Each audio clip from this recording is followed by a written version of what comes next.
आप दोनों का एक होना नियति है।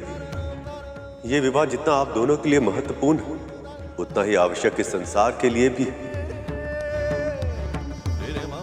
यदि आप दोनों के मिलने में और विलंब हुआ तो तारकासुर संपूर्ण ब्रह्मांड का नाश कर देगा।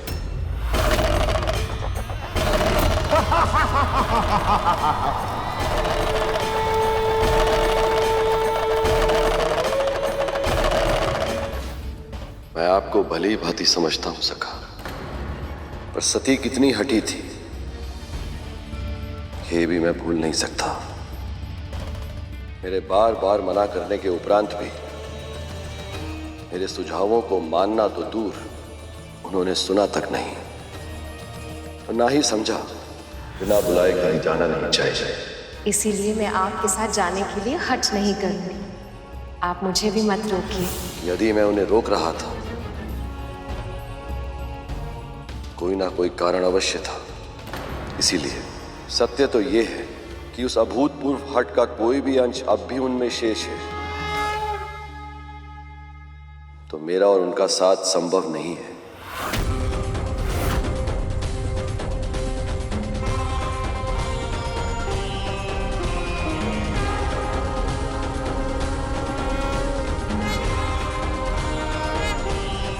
मैं पार्वती की परीक्षा लूंगा।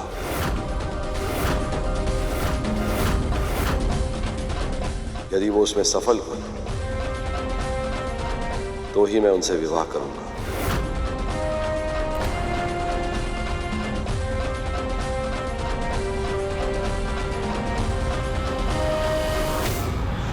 महादेव ने मां की परीक्षा ली, परंतु कैसे और क्या मां इस परीक्षा में सफल हुई?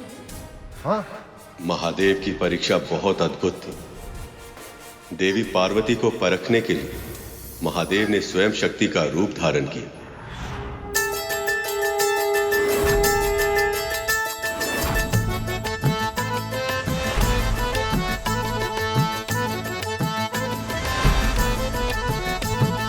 सुनो सुनो सुनो सुनो सुनो सुनो सुनो कथा ये महान, हरि और शिव का जिसमें गुणगान, भक्तों की भक्ति को देते हैं मान, महिमा से अपनी करे है कल्याण। सुनो सुनो सुनो कथा ये महान, हरि और शिव का जिसमें गुणगान।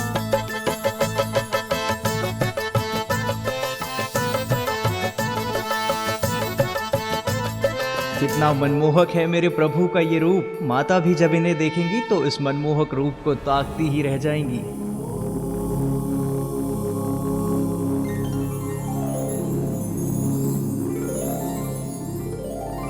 सब और जो है और कहीं नहीं, जो मन में है वो नारायण, जो मन में है वो नारायण।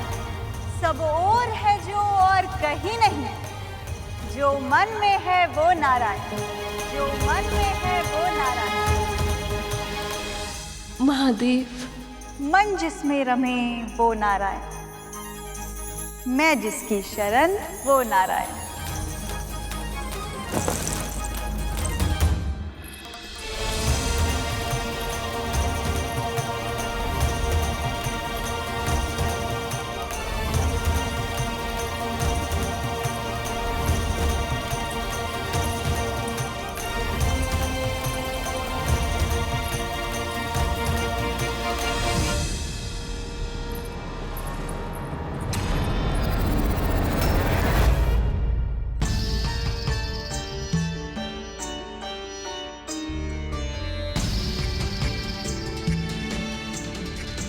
स्थिर अस्थिर का भेद नहीं, जो महाशिला है वही एक तत्व है, सर्वव्यापी है, एक गुण है, एक रूप है नारायण। पर मुझे तो महादेव की उपस्थिति का आभास हुआ था। ये तो साधारण जोगन है, पर यदि महादेव यहाँ नहीं है तो मुझे उनकी उपस्थिति का आभास क्यों हो रहा है?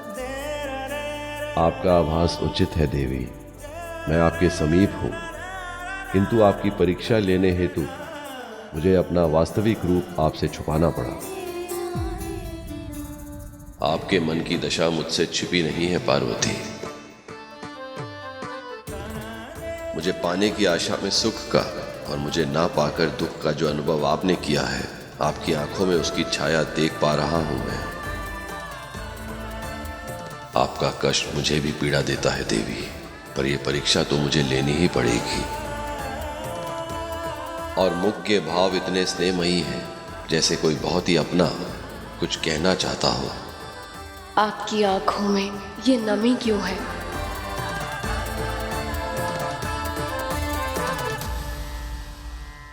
प्रणाम स्वीकार करे साध्वी माँ।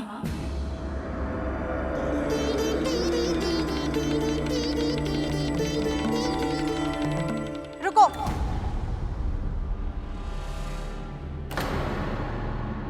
जो भी लूंगी इसी के हाथों से लूं।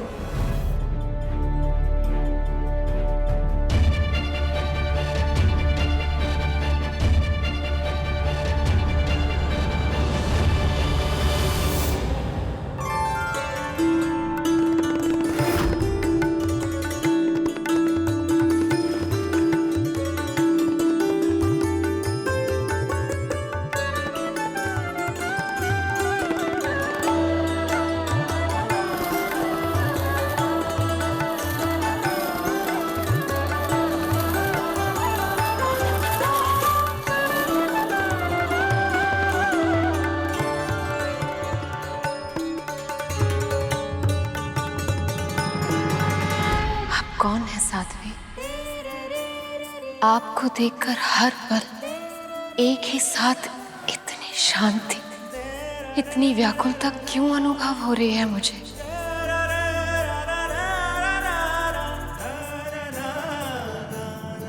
साध्वी माँ, जब से कंदरा से लौट कर आई है मेरी पुत्री, कुछ बदली सी है, बहुत खोई खोई सी रहती है। इसके मन में विचारों का कौन सा झांझावात उमड़ता रहता है, कुछ समझ में नहीं आता। इसकी बहुत चिंता हो रही है मुझे। जिसकी चिंतन से सब चिंता मुक्त हो जाते हैं, उसकी चिंता कर रही हैं देवी। लगता है आप भूल रही हैं कि आपकी पुत्री कौन है और पृथ्वी पे इसका जन्म किस उद्देश्य के लिए हुआ है।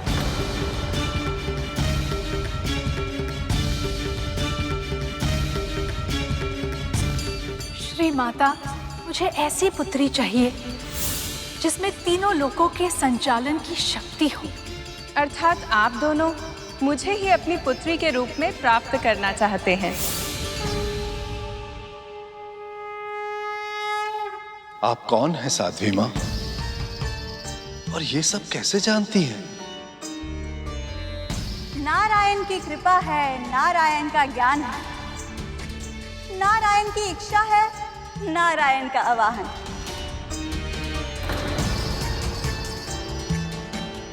केवल मैं ही नहीं, ये भी जानती है कि इसके मन में कौन बसा है, कौन है जो इसके लिए बना है।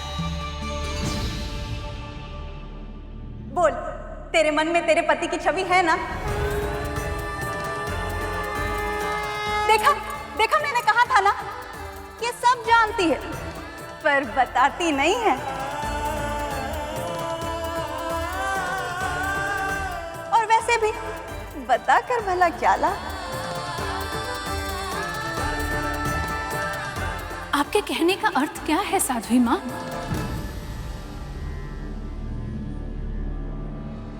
इसको इसका पति सरलता से नहीं मिलेगा।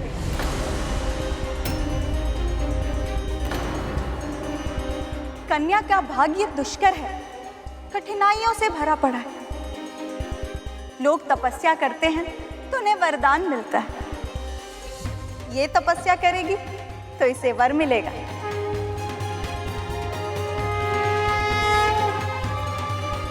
यदि इसकी तपस्या से वो प्रसन्न हो गए जो इसके हृदय में बसे हैं, तभी इसका विवाह संभव हो पाएगा। मेरा काम था सुझाव देना, सो मैंने दे दिया। अब मैं चलती हूँ। जो मन में बसे वो नारायण, मैं जिसकी शरण वो नारायण, जो है भी और नहीं भी, जो मन में बसे वो नारायण।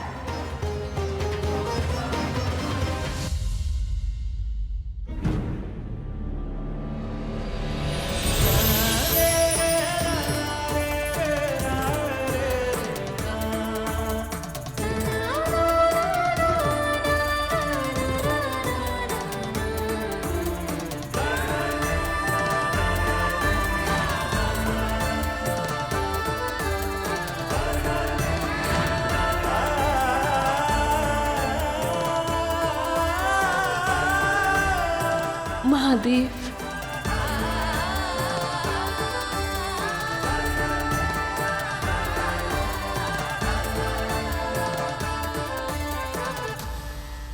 इस तरह महादेव ने देवी पार्वती को मार्ग दिखाया। पर बहन जी, एक बात समझ नहीं आई मां भगवती की कृपा से। महादेव को मार्ग दिखाना ही था, तो जब वो कामदेव को जलाए तो पार्वती को अपनाए काहे नहीं? यही तो प्रभु की लीला है और इसे हम सभी को समझना है। वैसे तो सभी आत्माएं भगवान का ही अंश होती हैं, पर इस मायावी संसार में आत्मा का जन्म लेने के बाद आत्मा और भगवान के बीच माया आ जाती है और इस माया पर विजय प्राप्त किए बिना आपको फिर से भगवान प्राप्त नहीं होते। और माया पर विजय केवल तप, भक्ति और ज्ञान से ही होती है। इसलिए भगवान स्वयं अपने भक्त को तप, भक्ति और ज्ञान का मार्ग दिखाते हैं ताकि भक्त माया पर विजय प्राप्त कर सके और स्वयं को भगवान से मिलने के योग्य बना सके।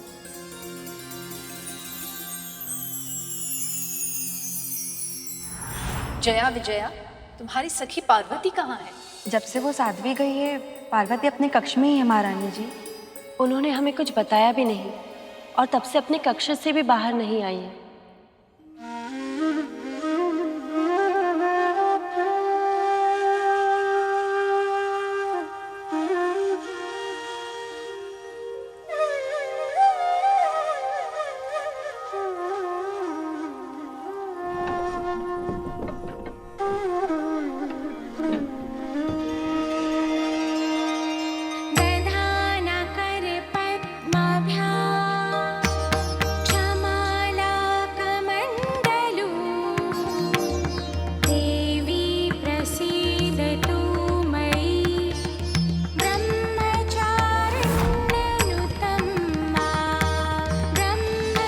ये सब क्या है?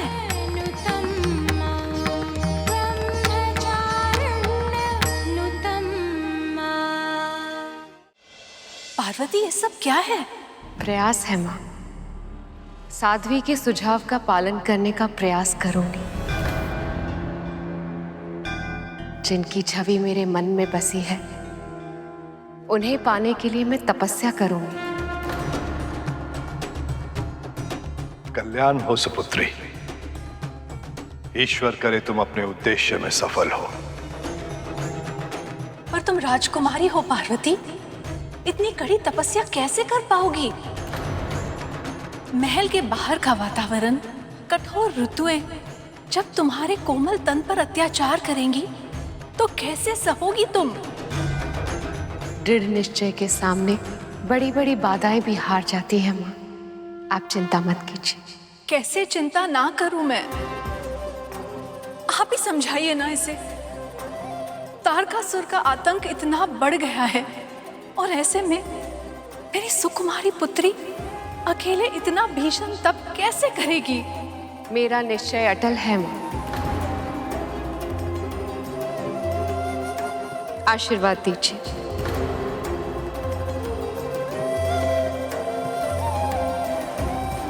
ठहरो पार्वती, मैं जानती हूं तुम्हारा स्वभाव कैसा है। मैं जानती हूं एक बार तुमने कोई निश्चय कर लिया तो तुम अपना निर्णय नहीं बदलोगी। जया विजया, अपनी सखी के साथ जाओ और ध्यान रखना, इनकी सुरक्षा तुम्हारा दायित्व है। जी। माँ का प्रेम भी कितना अद्भुत होता है। आप मेरी सुरक्षा के लिए चिंतित हैं माँ, ये जानते हुए भी कि महादेव की तप में मेरा कुछ अहित नहीं हो सकता।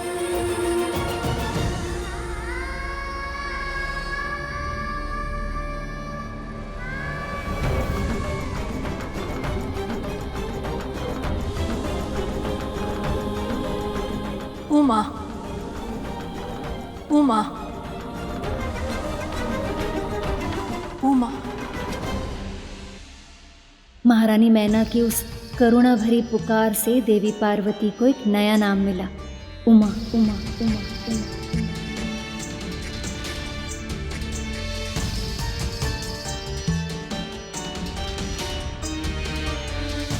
ठहरो जया विजय, ये स्थान उत्तम है, मैं यही तपस्या करूंगी।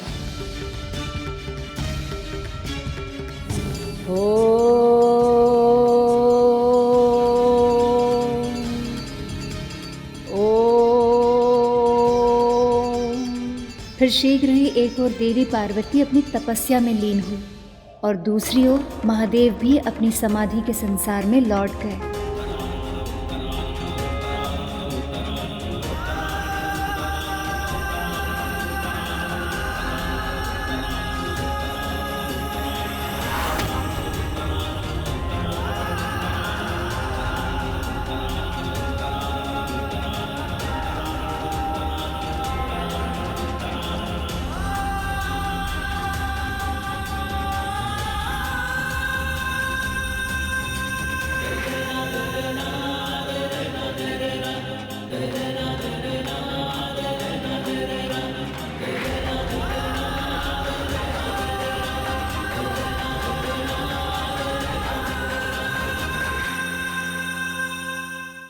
देवी पार्वती गंगोत्री के निकट तपस्या करने लगी। ओम नमः शिवाय, ओम नमः शिवाय, ओम नमः शिवाय, ओम नमः शिवाय, ओम नमः शिवाय, ओम नमः शिवाय, ओम नमः शिवाय, ओम नमः शिवाय, ओम नमः शिवाय, ओम नमः शिवाय।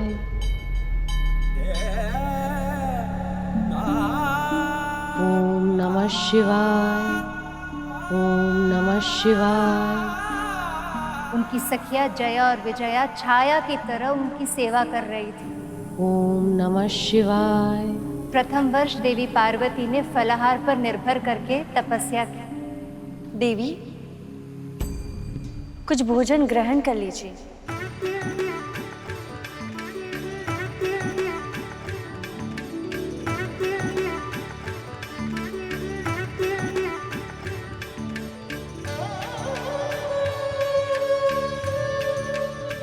फिर दूसरे वर्ष उन्होंने फलों का त्याग किया और केवल पत्ते खाकर वो तपस्या करने लगे।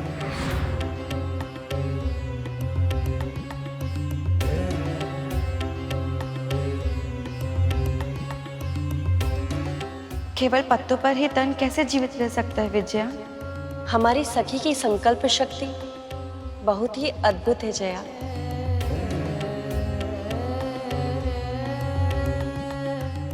किंतु कुछ समय बाद उन्होंने पत्ते अर्थात पर्ण का भी त्याग कर दिया और इसी कारण उन्हें नया नाम मिला, अपर्णा। ओम नमः शिवाय, ओम नमः शिवाय, ओम। वर्ष बीत गए किंतु देवी पार्वती का संकल्प नहीं बदला। समय के साथ शिव जी के लिए उनका प्रेम और बढ़ता गया, किंतु सभी देवी और देवताओं को भय ये था कि ये शिव जी की परीक्षा है, जिसे पूर्ण होते होते सहस्त्र वर्ष भी लग सकते हैं। तो क्या देवी पार्वती का प्रेम इतना दृढ़ था और क्या उनमें इतना समय प्रतीक्षा करने का संयम था? देवी पार्वती, आपकी असली परीक्षा तो अब आरंभ होगी, जब मैं स्वयं आऊंगा आपकी परीक्षा लेने।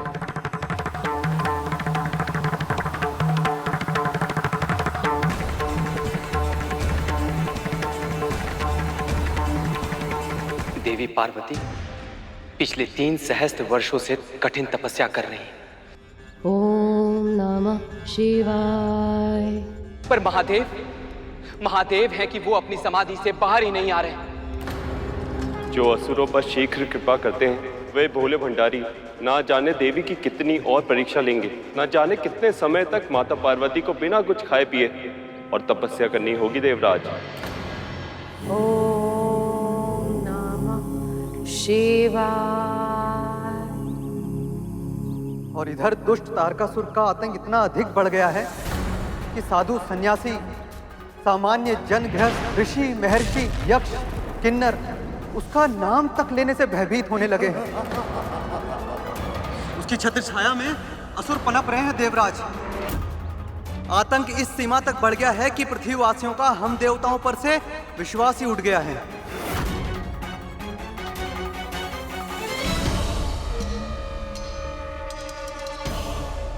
देवताओं को केवल स्वर्ग से विस्थापित करना ही पर्याप्त नहीं है। संसार के हर प्राणी के हृदय से उनका अस्तित्व समाप्त करना होगा। जो भी मेरे अतिरिक्त किसी और की स्तुति करता दिखाई दे उसे इतना सताओ, इतना तड़पाओ, वो अपनी मुक्ति के लिए किसी देवता से नहीं, अभी तो मुझसे, केवल मुझसे प्रार्थना करे। तारकासुर महाराज की, तारकासुर महाराज की, तारकासुर महाराज की, तारकासुर महाराज की, तारकासुर महाराज की। ओम नमः शिवाय। ओम नमः शिवाय। ओम नमः शिवाय। मंत्रों का उच्चारण, और वो भी स्त्री स्वर में। कौन है ये स्त्री? ओम नमः शिवाय। ओम नमः शिवाय। ओम नमः शिवाय। सुंदरी? सुंदरी नहीं मूर्ख, महासुंदरी, ब्रह्मांड सुंदरी। इसे तो हमारे साथ होना चाहिए। सत्य कहा तुमने। संग साथ ऐसा हो तो पृथ्वी ही स्वर्ग बन जाए।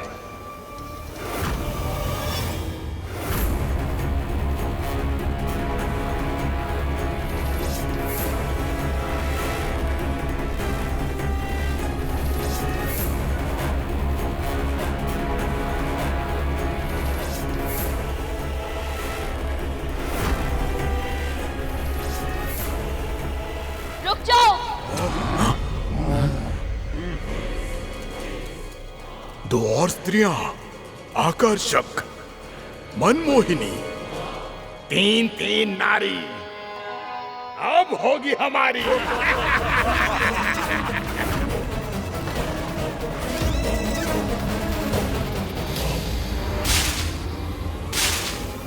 ठहर जाओ दुष्टों, आगे आने का दुस्साहस मत करना, नहीं तो उचित नहीं होगा। सुंदरता के साथ साथ तुम्हारे कोमल तनों में साहस भी है। पर इस निर्जन स्थान पर कर क्या रही हो तुम सब? तुम्हें तो हमारे स्वामी तारकासुर महाराज के महल में होना चाहिए। हाँ, यदि तुम उन्हें प्रसन्न करोगी तो तुम्हारी भी सारी इच्छाएं पूर्ण कर देंगे वो। छी! लौट जाओ यहाँ से, निकट आने का प्रयास मत करना, तुम्हें हमारी शक्ति का आभास नहीं है। तुमने हमारा प्रस्ताव ठुकराने का दुस्साहस किया है सुंदरियों। लगता है पाठ पढ़ाना पड़ेगा तुम्हें, दंड देना होगा तुम्हें।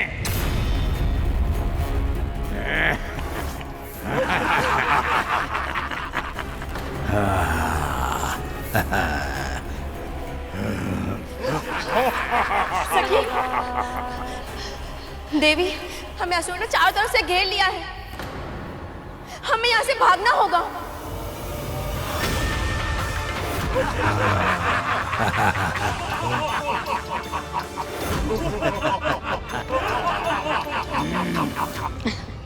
ये असुर तो देवी पार्वती के और भी निकट आते जा रहे हैं।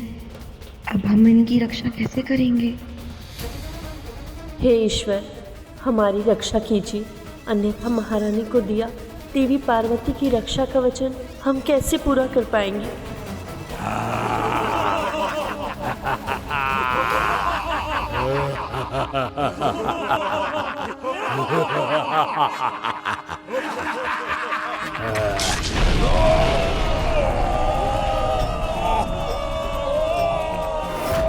शैल सुता है जगत कल्याणी, जय मां शैल पुत्री।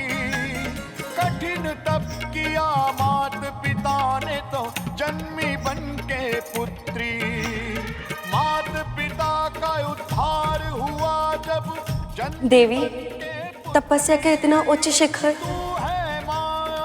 इतनी गहन तपस्या, अधिष्ठात्री हो मां, तू है मां अधिष्ठात्री। आप धन्य है देवी।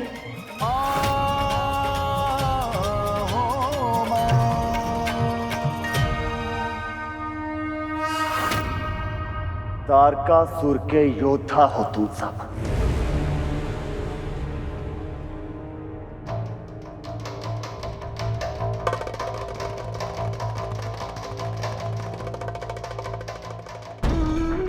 फिर भी पराजित होकर आ गए।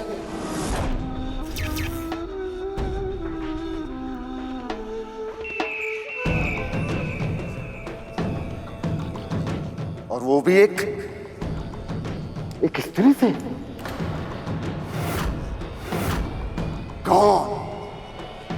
कौन है वो जिसने मेरे नाम के प्रताप को, मेरी प्रतिष्ठा को मिट्टी में मिलाने का प्रयास किया? मैं स्वयं जाऊंगा उसका सामना करने और अपने हाथों से उसे मृत्यु दंड दूंगा मैं।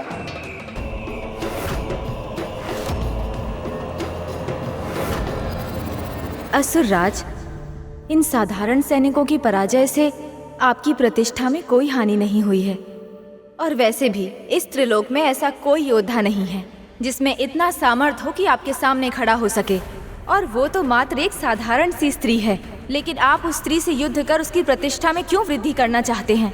और वैसे भी वो तो शिव की तपस्या कर रही है, और शिव पहले ही संसार से विरक्त हो चुके हैं। ना वो उसकी प्रार्थना सुनेंगे, ना वो उससे प्रसन्न होंगे, और ना ही कोई वरदान देंगे। सही कह रही हो तुम। वो भला मुझे क्या हानि पहुंचा सकती है?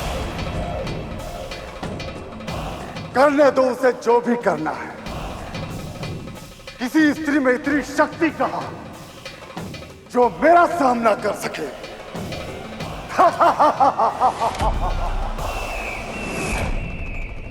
अत्यधिक आत्मविश्वास और अभिमान ही इसके पतन का कारण बनेगा। नारायण नारायण।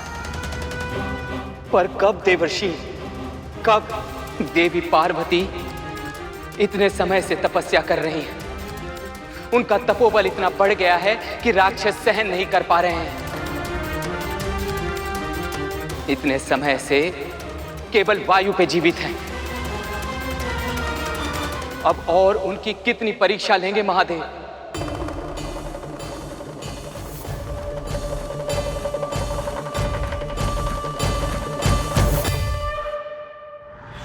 ऐसा नहीं था कि देवी पार्वती एक कठिन परीक्षा कर रही थी और महादेव आनंद में लीन थे। वो भी उतनी ही असाध्य तपस्या कर रहे थे ताकि वो अपने हृदय से पुरानी बातों को मिटा पाए और निष्पक्ष होकर देवी पार्वती की परीक्षा ले पाए। फिर वो समय आ ही गया। देवी पार्वती गंगा किनारे स्नान करने पहुंची।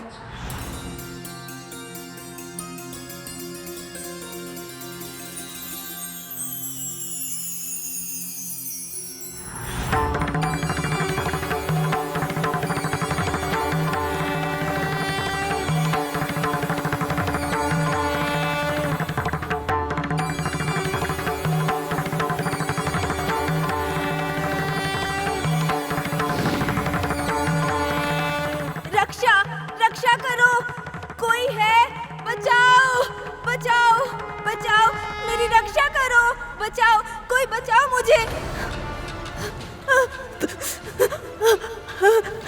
रक्षा करो मेरी, कोई मुझे बचाओ।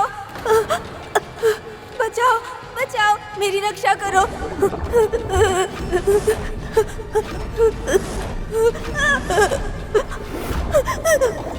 बचाओ, कोई बचाओ मुझे, मेरी रक्षा करो। बचाओ, बचाओ मुझे, मैं मरना नहीं चाहता हूँ।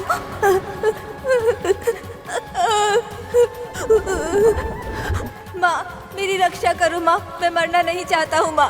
माँ, मुझे बचा लो मुझे माँ, बचा लो।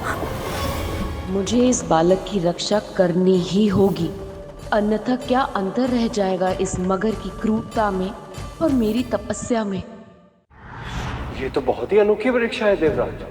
यही तो मैं भी सोच रहा हूं अग्निदेव कि इसका क्या परिणाम होगा। प्रभु, ये परीक्षा तो विचित्र भी है और कठिन भी। मुझे बचाओ, कोई रक्षा करो मेरी। हे मगरमच्छ, इस बालक को छोड़ दो। प्रश्न ही नहीं उठता। तुम जाओ कन्या, प्रकृति के नियम में बाधा मत बनो। परंतु ये छोटा सा बालक है, अभी तो इसका जीवन आरंभ भी नहीं हुआ। इतनी शीघ्र इसके प्राण मत लो, जाने दो इसे।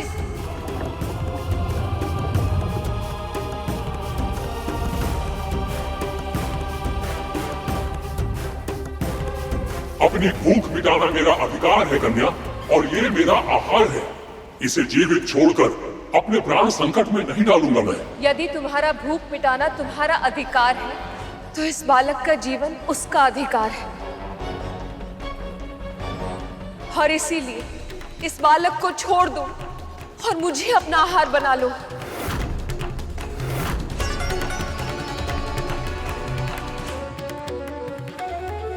ये क्या कह रही हैं आप देवी?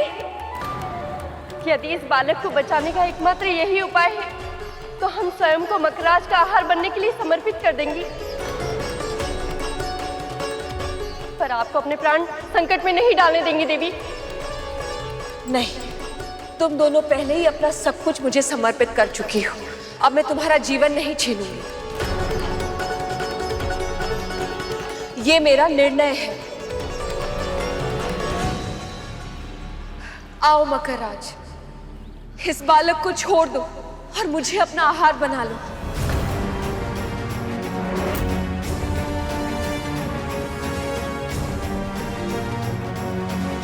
कहाँ इस बालक का स्वादिष्ट कोमल मांस और कहाँ तुम्हारा अस्थियों का ढेर। तुम्हारा प्रस्ताव मुझे स्वीकार नहीं है कन्या। फिर भी यदि तुम सचमुच इस बालक की प्राण रक्षा करना चाहती हो, तो अपने तप का फल मुझे दे दो।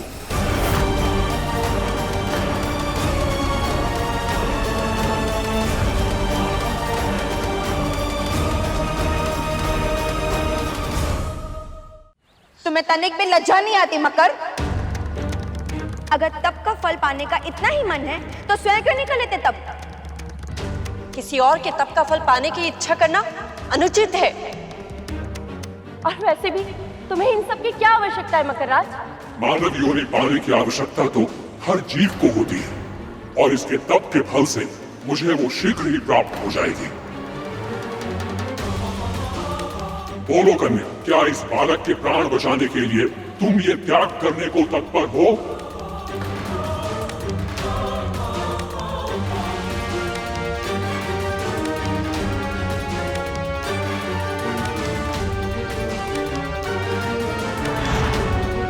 हे प्रभु,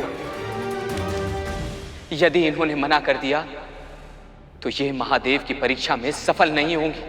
और यदि इन्होंने हाँ कह दिया तो इनके 3 सहस्त्र वर्षों की कठिन तपस्या व्यर्थ चली जाएगी।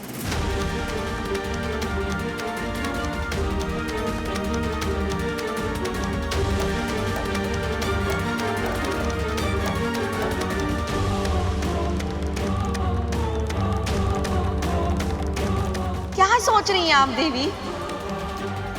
और वैसे भी इसमें विचार करने योग्य है ही क्या देवी? आपने काफी समय से वायु पे जीवन बिताया है। कठिनतम चुनौतियों का सामना करके ये दुर्लभ तप किया है आपने। इतने कष्ट से है, इतनी प्रतीक्षा की, क्या इसलिए कि अपने सारे तपस्या का फल इस मकर को दान दे दे? माँ, मेरी रक्षा करो माँ, मैं मरना नहीं चाहता हूँ माँ।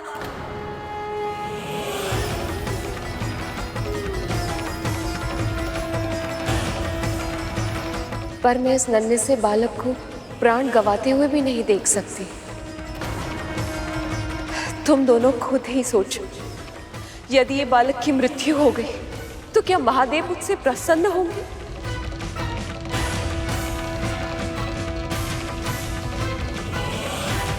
और महादेव ही क्यों, मैं स्वयं ये जानकर सुखी रह पाऊंगी कि एक निर्दोष बालक के प्राण बचा सकती थी, परंतु अपने स्वार्थ सिद्धि के लिए मैंने वो अवसर भी गंवा दिया और इस निर्दोष बालक को मृत्यु के मुख में जाने दिया। नहीं, पर देवी, साधना के जिस उच्च स्तर पर आप हैं, वहां तक पहुंचने के लिए 3 सहस्त्र वर्षों तक कठोर तपस्या की है आपने। वो तो मैं फिर से भी कर सकती हूँ जया, परंतु अपने नेत्रों के सामने एक निर्दोष बालक की मृत्यु नहीं होने दे सकती।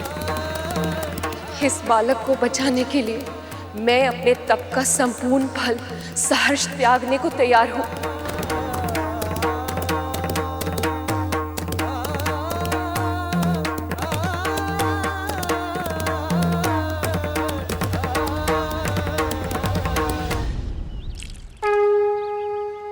मैं पार्वती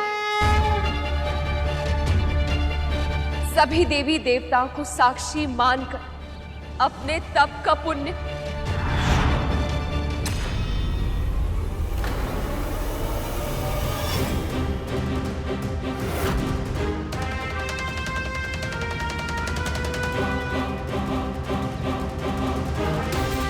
देवी, बालक कहाँ गया?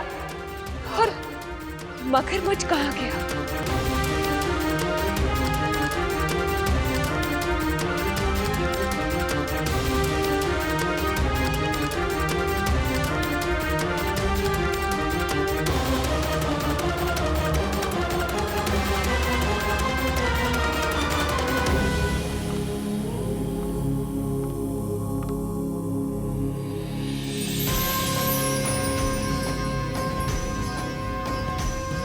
बधाई हो महादेव। देवी पार्वती आपकी परीक्षा में सफल हुई। बधाई हो प्रभु, बहुत बहुत बधाई हो। सखा, अब आप उनकी प्रतीक्षा का अंत कर उन्हें दर्शन दे दीजिए सखा। अभी केवल वो अपनी पहली परीक्षा में ही सफल हुई।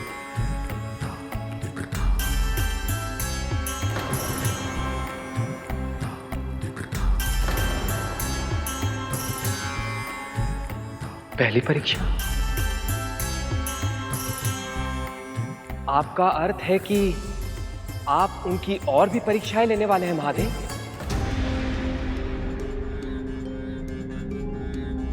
उनकी पहली परीक्षा के उपरांत मुझे ये ज्ञात हुआ कि इस अवतार में देवी सती पहले से भी अधिक निस्वार्थ और धैर्यवान हो गई हैं।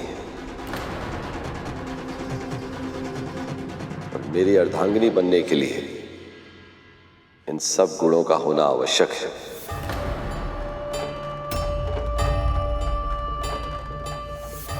इसके अतिरिक्त स्वभाव की विशेषताओं के कारण अब वो अपने हित से अधिक संपूर्ण सृष्टि के हित के बारे में सोचती हैं।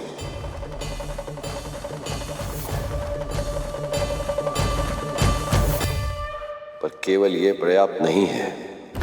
अपने पिछले जन्म के कारण मुझे पाकर भी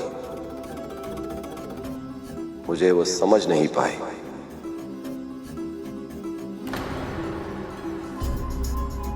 मुझे जानना है कि अब इस जन्म में वो मुझे, मेरे विचारों को, मेरे दर्शन को, मेरे तत्व को संपूर्णता से समझ पाती हैं या नहीं।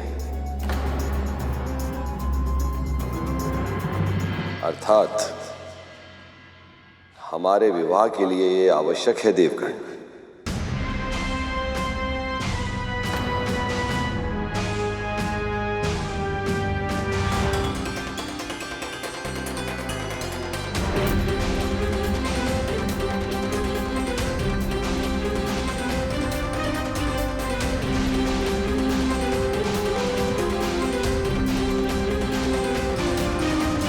फिर माँ, महादेव ने उनकी परीक्षा कब ली और कैसे?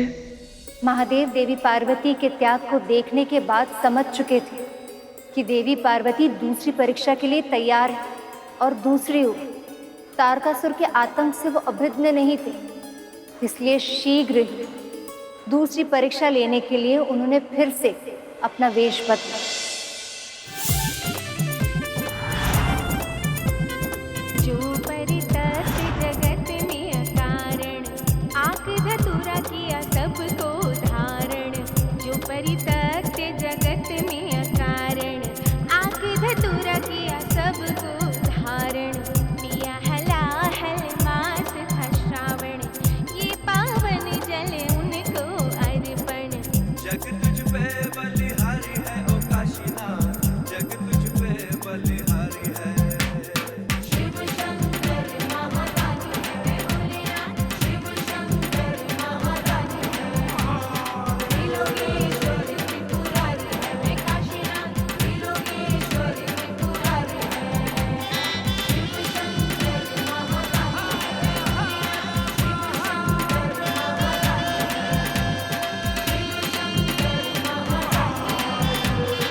कल्याण।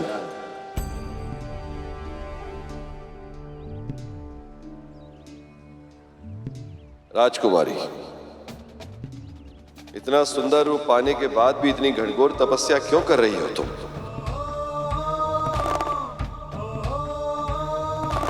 ये आयु साधना के कष्टों का अनुभव करने की नहीं, बल्कि विवाह करके ग्रस्त जीवन का सुख भोगने की है।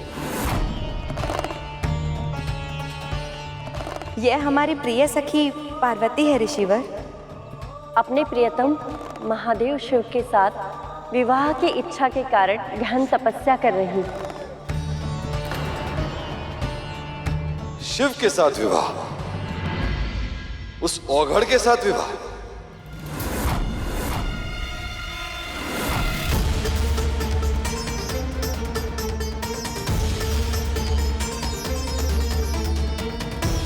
हे ईश्वर, सद्बुद्धि दो इन्हें। शमशान का निवासी है वो। विवाह का तो अर्थ तक नहीं जानता वो बहरूपिया।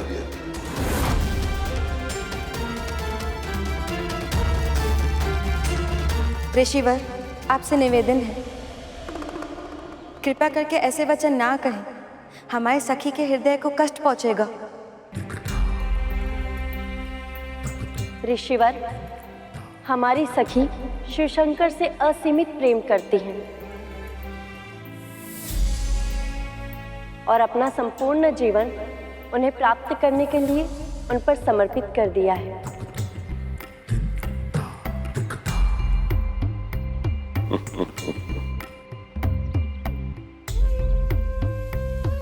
क्या इन्होंने या आप में से किसी ने शिव शंकर को देखा है?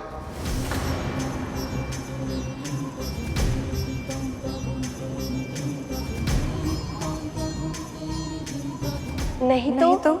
इसका अर्थ है कि आप नहीं जानते कि शिव से विवाह के बाद इनका जीवन कैसा होगा। तो आओ, चलो मेरे संग और स्वयं ही देख लो इन्होंने क्या चुना है अपने भविष्य के लिए।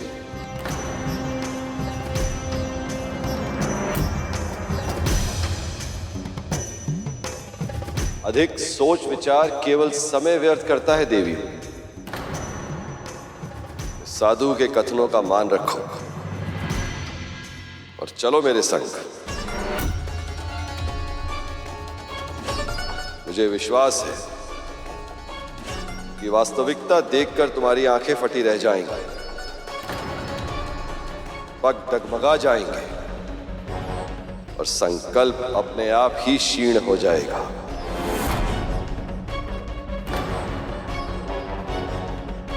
सत्य जानने का भय है या इस साधु के कथनों पर विश्वास नहीं?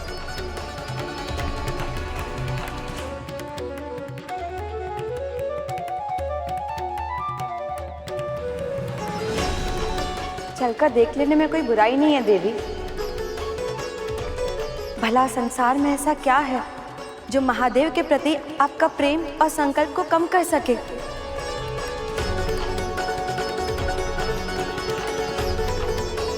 और देवी, साधु सन्यासियों के अपमान से तप का पुण्य कम हो जाता है।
ये अब कहाँ ना है ऋषिवर?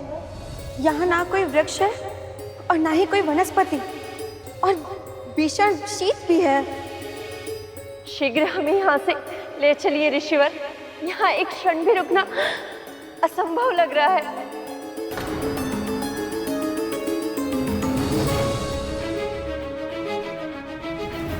शिव के निवास कैलाश स्थान पर इससे भी कम तापमान होता है।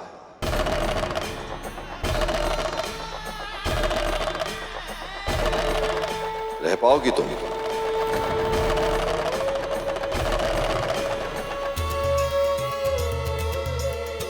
पार्वती मौन क्यों है?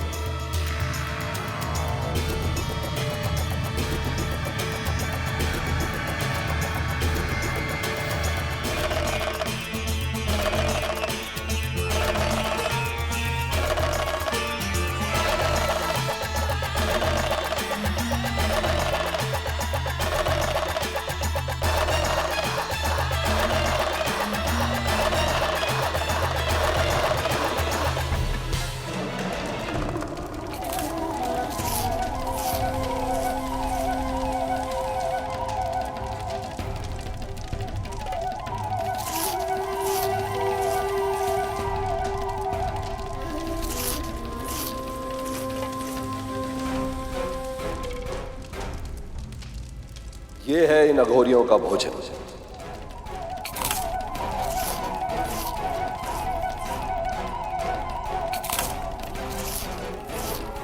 शिव भी इनकी तरह भिक्षा मांगकर भोजन करता है। स्वयं ही देख लो कि वो तुम्हें क्या खिलाएगा।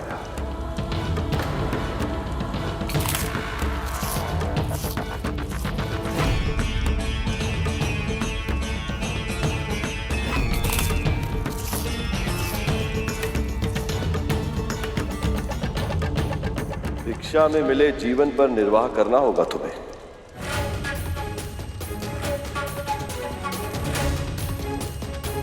और तो और उसके पास तो उचित पात्र तक नहीं, खप्पर में ही खाता पीता है।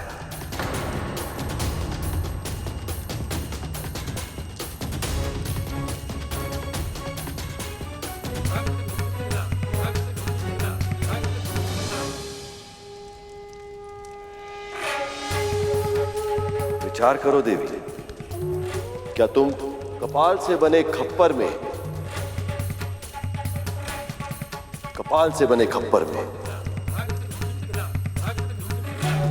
भोजन कर पाओगी?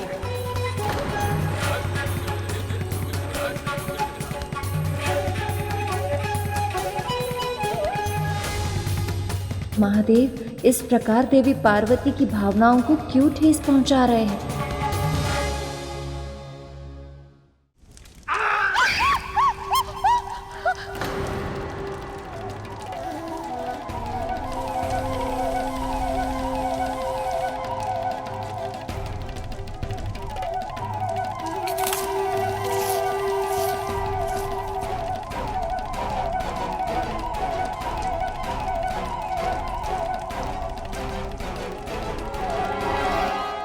ऐसा विपरीत व्यवहार क्यों कर रहे हैं महादेव? ऐसा लग रहा है कि वो माँ पार्वती से विवाह ही नहीं करना चाहते। इतना भयभीत कर रहे हैं ये इन्हें कि इनका संकल्प दुर्बल पड़ जाए और माँ पार्वती स्वयं विवाह करने से मना कर दें।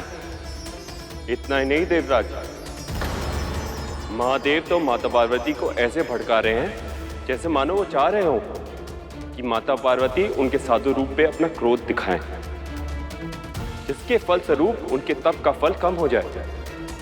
महादेव की यह परीक्षा तो दो धारी तलवार है, माता पार्वती इसमें कैसे सफल होंगी?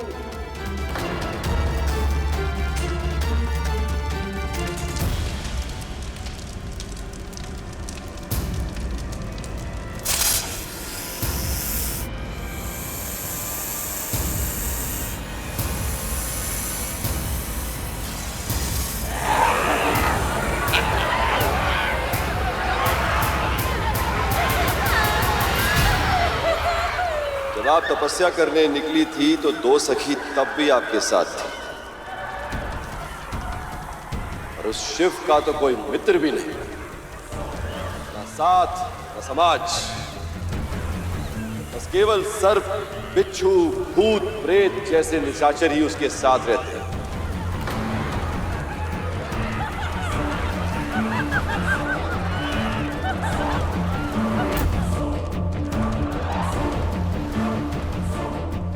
क्या तुम रह पाओगे?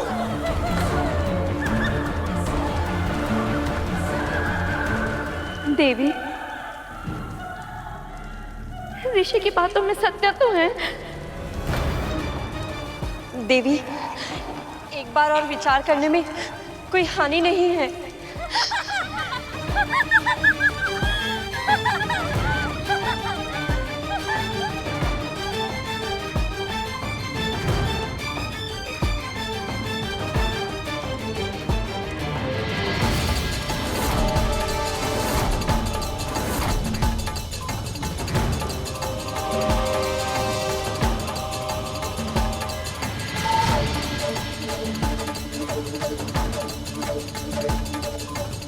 मैंने तो यहां तक सुना है कि पिछली पत्नी के साथ उनका प्रेम भाव कम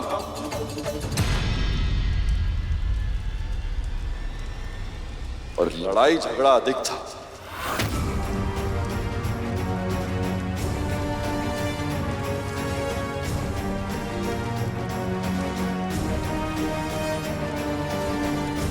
वो निसहाय निर्बल कन्या शिव की क्रूरता से बचने के लिए आत्मदाह करने के लिए विवश हो गई थी। मुझे तो ये सुनकर भी दया आती है।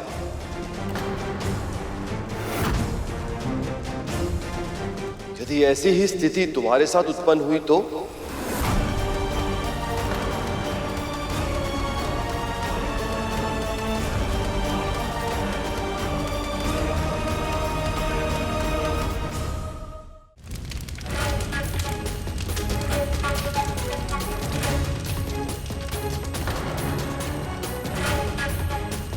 इसीलिए कह रहा हूं देवी, मेरी ओर देखिए और गंभीरता से विचार करो। मैं तुम्हें अच्छा भोजन दे सकता हूं, निवास के लिए उत्तम भवन दे सकता हूं, सुंदर वस्त्र, एक से एक बढ़कर आभूषण दे सकता हूं। समाज में जो प्रतिष्ठा मिलेगी सो अलग।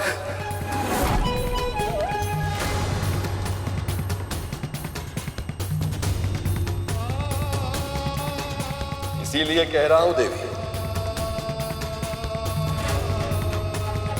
अपने हृदय से शिव का विचार त्याग कर मुझसे विवाह कर लो सुंदरी।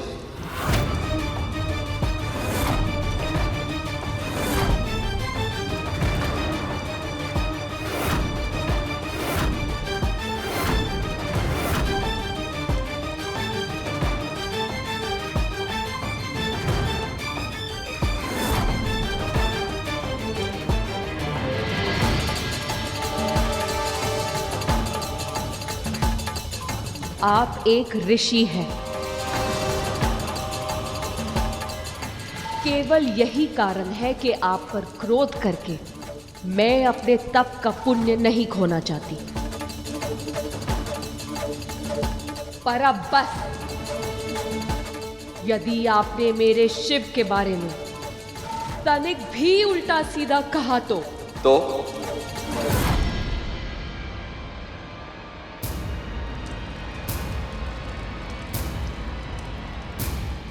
क्या देवी, क्या करेंगे आप?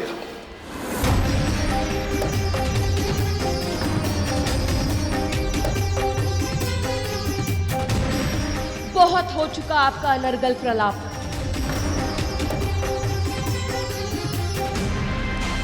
वो इस संसार के स्वामी हैं।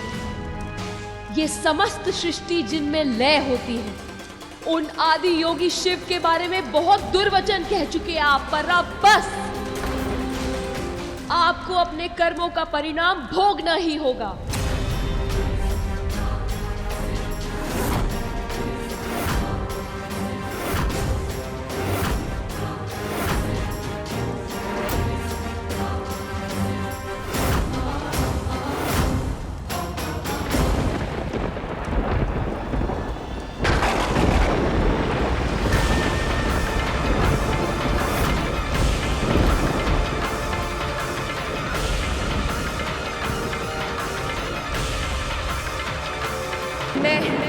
हिम्मत कन्या पार्वती अपने संपूर्ण तप के बल का आह्वान करके आपको श्राप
समय अवश्य लगा, पर ये मिलन होकर ही रहा। नारायण नारायण।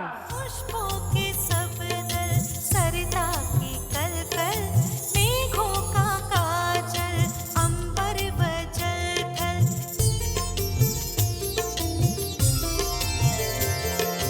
पुष्पों के सब दल, सरिता की कलकल, मेघों का काजल, अंबर व जल थल। तारे सुनहरे अलहड़। देखिए तो देवराज, वृक्ष और वनस्पतियां सभी छूटते हुए माँ पार्वती और महादेव का अभिवादन कर रहे हैं। मोर, कोयल, सभी पशु पक्षी ऐसे चहक रहे हैं कि जैसे मानो पूरे संसार को उनके मिलन की शुभ सूचना दे रहे हो। आपकी तपस्या सफल हुई देवी। हमारा मिलन विधि का विधान था और आपके कर्मों से ऐसा संभव हो सका।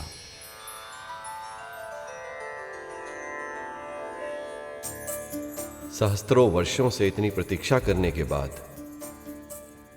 अनेक कठिनाइयां और चुनौतियों के बाद अब जाके हमारा मिलन हुआ है देवी।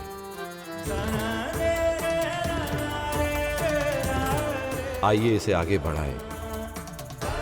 चलिए विवाह रचाएं।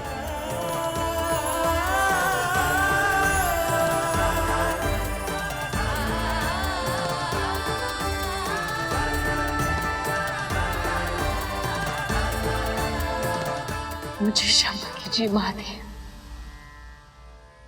पर मैं ये विवाह नहीं कर सकती।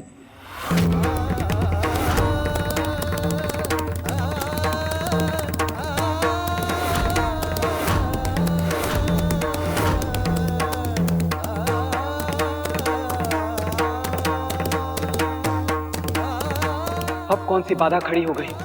माँ पार्वती मना क्यों कर रही हैं? क्या हुआ पार्वती? मैं नहीं मान सकता कि आपको मुझसे विवाह रचाने में रुचि नहीं है। सत्य तो ये है महादेव कि आपको पाने के लिए मैंने घनघोर तपस्या की है। आपको पति के रूप में प्राप्त करना ही मेरे जीवन का लक्ष्य है। पर मैं ये नहीं भूल सकती कि आपकी प्रिय होने के साथ साथ मैं अपने माता पिता की पुत्री भी हूँ। विवाह से पूर्व मायके की लाज रखना मेरा धर्म है। मुझसे विवाह के लिए आपको मेरे माता पिता से अनुमति लेनी होगी महादेव।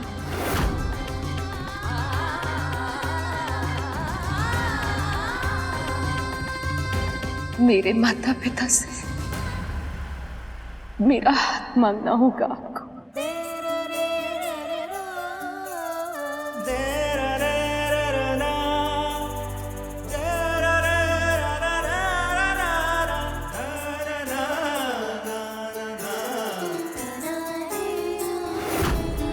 विवाह के लिए देवी पार्वती की ये विशेष मांग सुनकर महादेव और अन्य देवी देवता सब सोच में पड़ गए।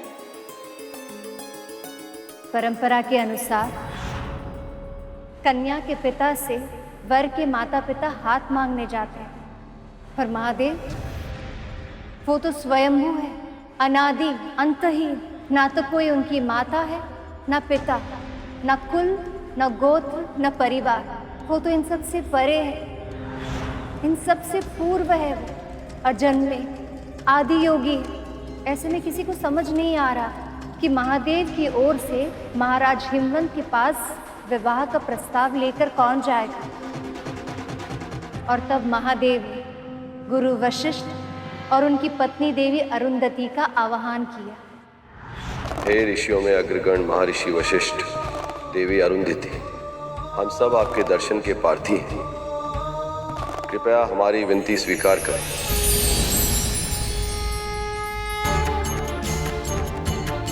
आप सब ऋषियों में सर्वप्रथम है महर्षि, सर्वाधिक सम्मानीय है। त्रेता युग में जब मेरे आराध्य श्री राम जन्म लेंगे तो आप उनके भी गुरु बनेंगे। और गुरु की महिमा तो इतनी अधिक होती है कि यदि भगवान और गुरु एक ही स्थान पर हो तो गुरु का वंदन भगवान से भी पहले किया जाता है। इसीलिए जिस महत्वपूर्ण दायित्व को निभाने का निवेदन करने के लिए मैंने आपका आह्वान किया है, उसके लिए आपसे अधिक उपयुक्त इस ब्रह्मांड में और कोई नहीं है। महर्षि, देवी, आप दोनों से अनुरोध है, यदि आप महाराज हिमवंत के पास उनकी कन्या पार्वती के लिए मेरे विवाह का प्रस्ताव लेकर जाना स्वीकार करें तो आप दोनों का बहुत उपकार होगा। उपकार? उपकार का तो प्रश्न ही नहीं उठता महादेव। ये तो हमारे लिए सम्मान और गौरव की बात है। हम प्रस्ताव लेके अवश्य जाएंगे।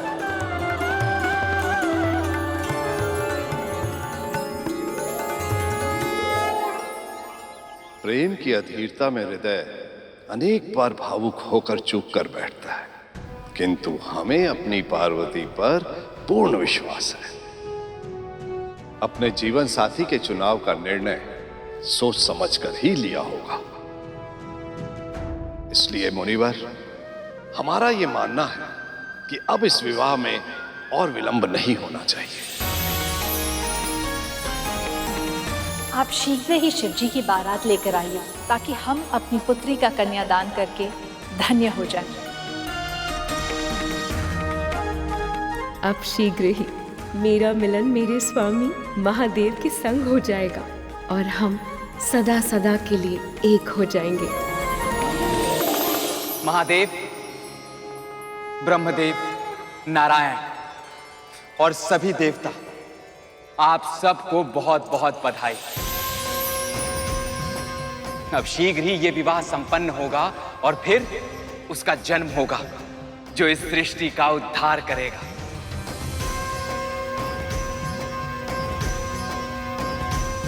ये तो आपने बहुत ही शुभ समाचार सुनाया है महर्षि। मुझे इतनी प्रसन्नता का अनुभव हो रहा है कि समझ ही नहीं आ रहा पांव भूमि पर टिक क्यों नहीं रहे। हम सब की भी यही अवस्था है श्रृंगी। अब हम शीघ्र ही अपने प्रभु की बारात लेके जाएंगे और माँ को उनके घर वापस लेके आएंगे।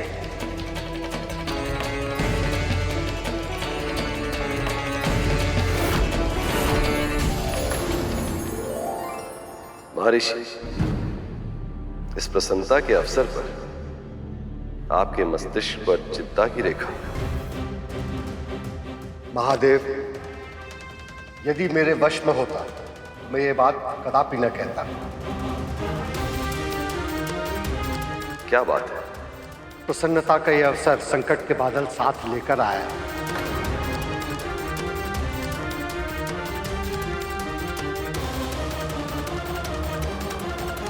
यदि महाराज हिमवंत और महारानी मैना ने देवी पार्वती का कन्यादान कर दिया तो अनर्थ हो जाएगा।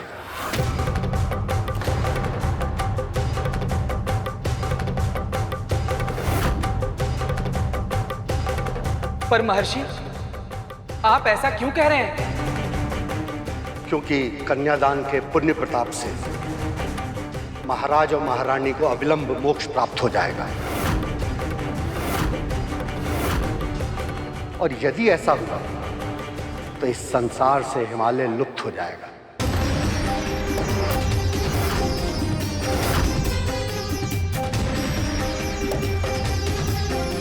वो हिमालय जो सारी सृष्टि की तप भूमि है, जिसकी घाटियों में, जिसकी कंदराओं में, जिसकी हिम से सजी चोटियों पर हम ऋषि मुनि आश्रय पाते हैं। यदि वही हिमालय लुप्त हो गया तो हम ऋषि मुनि साधना कहां करेंगे महादेव?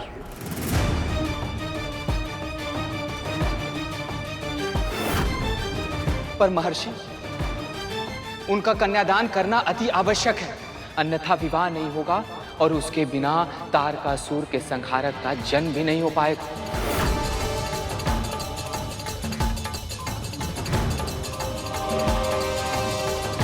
यदि कन्यादान करते समय कन्या के माता पिता के मन में संशय आ जाए तो उन्हें पूर्ण लाभ नहीं प्राप्त होगा।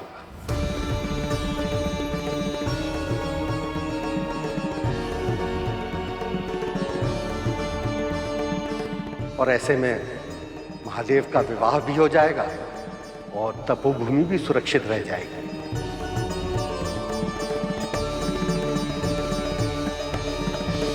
पर यह संशय उनके मन में आएगा कैसे महर्षि?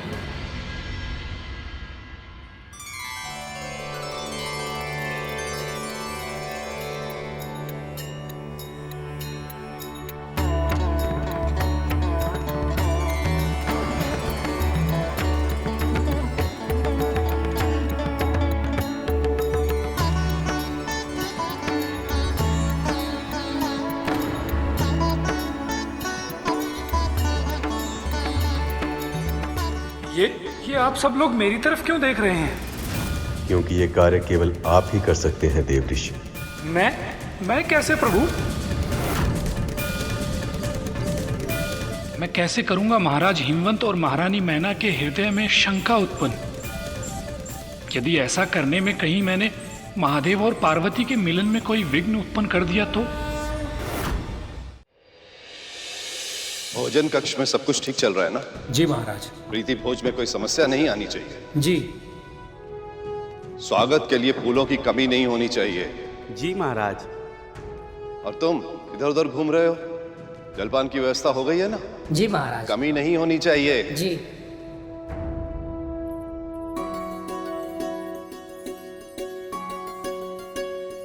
संसार के सबसे उत्तम श्रेणी के रेशमी वस्त्र और आभूषणों को तैयार रखो।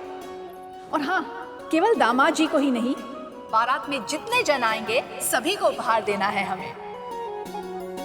शीघ्र करो, समय निकला जा रहा है।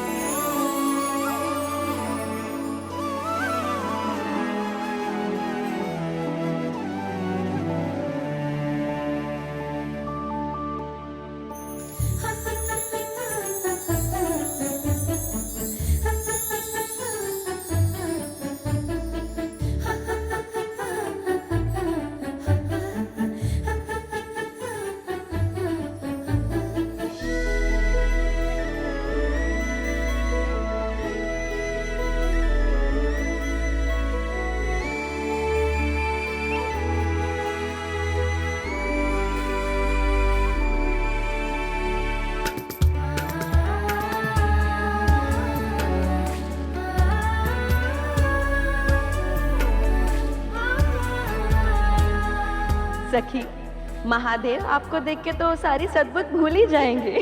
सद्बुद्ध की बात ही नहीं है जया। आनंद तो तब आएगा जब महादेव चैतन्य अवस्था में ये स्वीकार कर ले कि संसार की सर्वश्रेष्ठ सुंदरी हमारी देवी पार्वती है।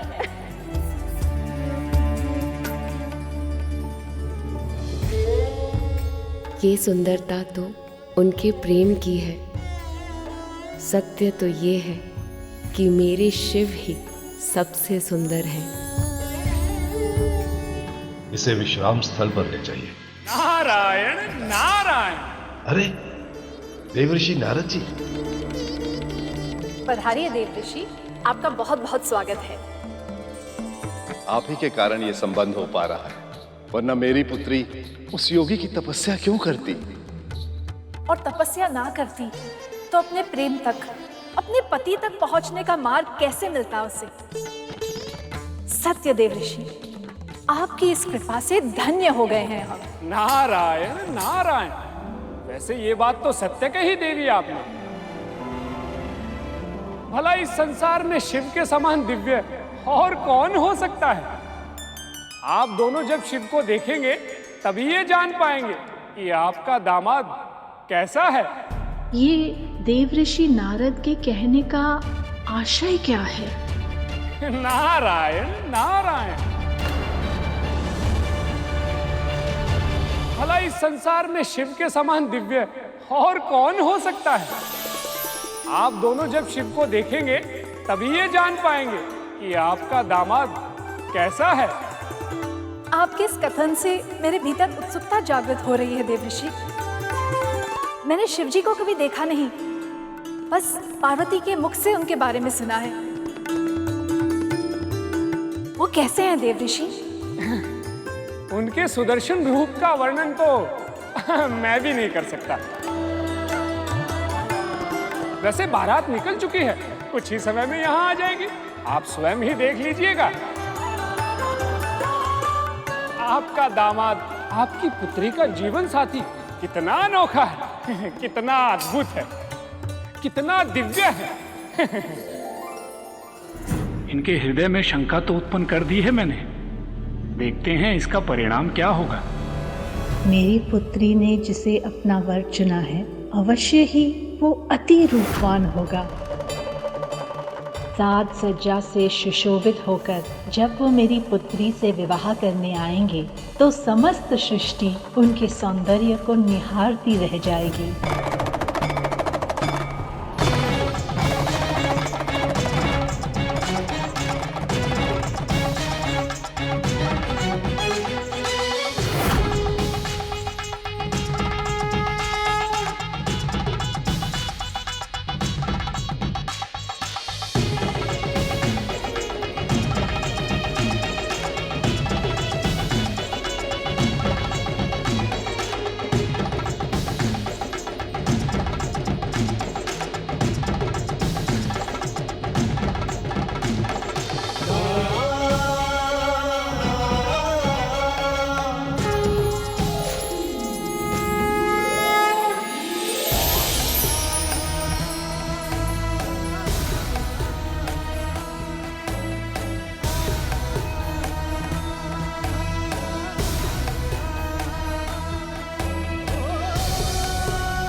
मुझे उस क्षण की प्रतीक्षा है प्रभु, जब आप यहाँ शीघ्र ही बारात लेकर पहुँचेंगे।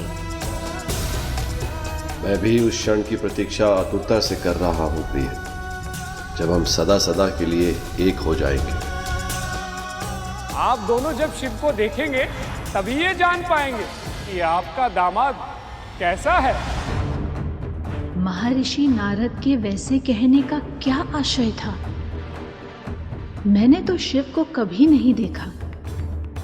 क्या वो हमारी पुत्री के लिए एक योग्य वर हैं?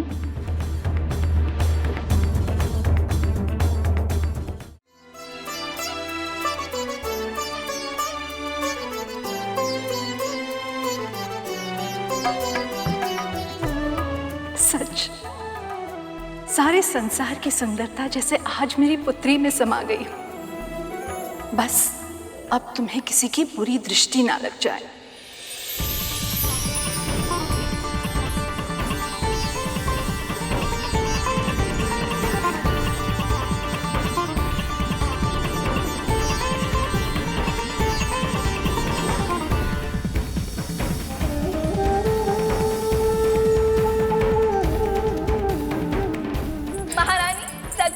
बारात आ गई, बारात आ गई सखी।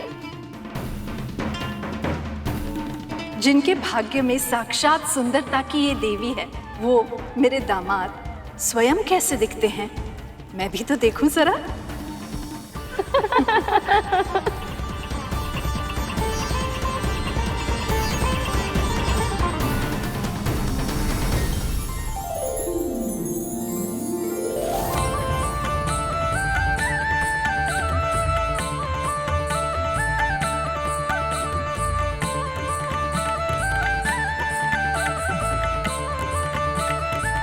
आइए आइए महारानी, मैं आपकी ही प्रतीक्षा कर रहा था। देवऋषि, आपने तो कहा था कि शिवजी बड़े दिव्य और अनोखे हैं। क्या इन सभी दिव्य ऋषि में से कोई एक है वो? ये तो सप्त ऋषि हैं महारानी, शिव तो इनसे भी अधिक दिव्य हैं।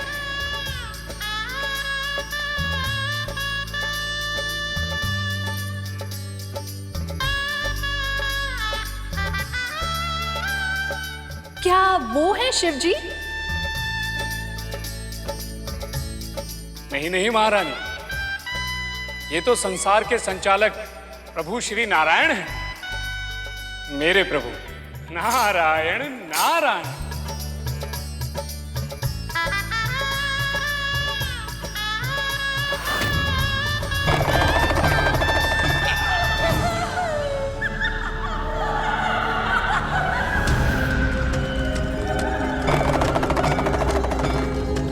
हे भगवान, कौन है ये सब? ये तो शिव के गण हैं महारानी। भूत प्रेत, पिशाच निशाचर, अघोरी पशु, और ये सब शिव को बहुत ही अधिक प्रिय हैं। इसीलिए तो स्वयंभू शिव भूतनाथ पशुपति कहलाते हैं।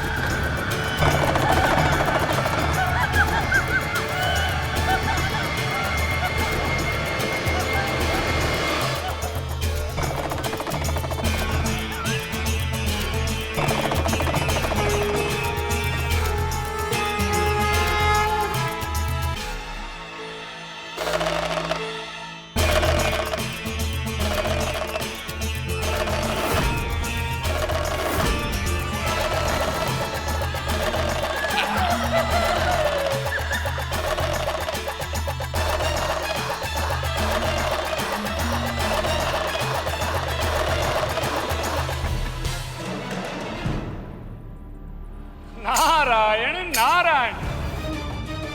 अब की बार आपने सही पहचाना है महारानी, यही है देवों के देव महादेव, यही है शिव आपके दामाद।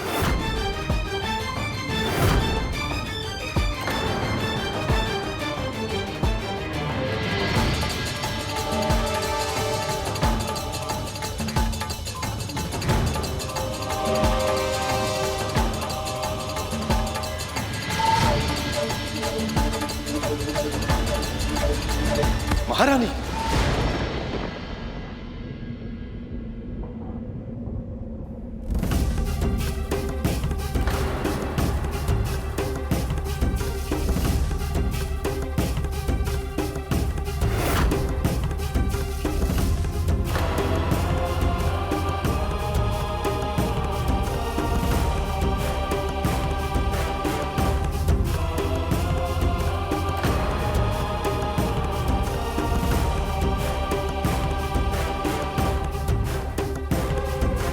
महादेव को देखकर महारानी मैना मूर्छित हो गई। साथ ही ये बारात भी रुक गई है।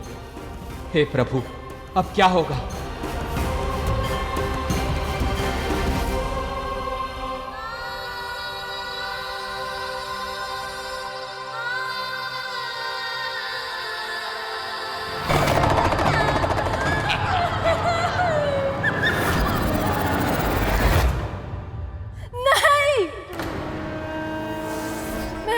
नहीं दे सकती।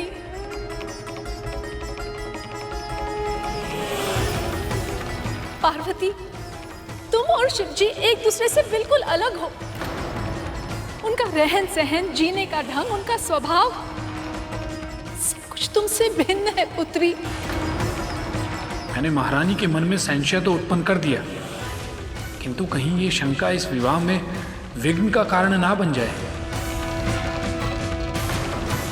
विवाह के बाद ऐसे ससुराल में तुम्हारे लिए रह पाना संभव कैसे हो पाएगा? ऐसे व्यक्ति के साथ तुम कैसे सुखी रह पाओगी पुत्री? नहीं नहीं, मैंने जो देखा है मैं उसे नहीं भुला सकती। मैं ये विवाह नहीं होने दे सकती।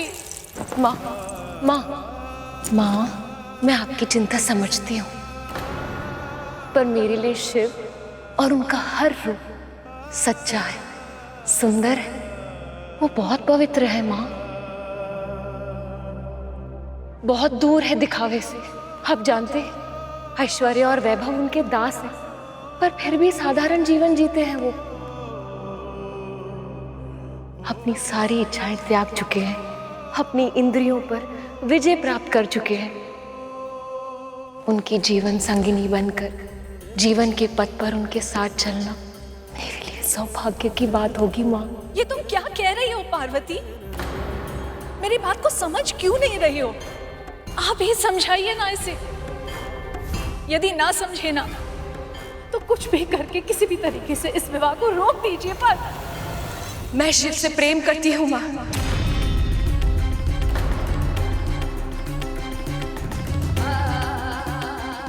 एक बार मेरी मन की भावनाओं को समझने का प्रयास कीजिए माँ।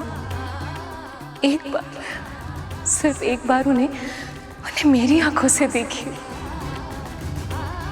और उसके बाद भी यदि आपको लगा कि उनका साथ मेरे लिए उचित नहीं है, तो आप जो कहेंगी मुझे स्वीकार होगा।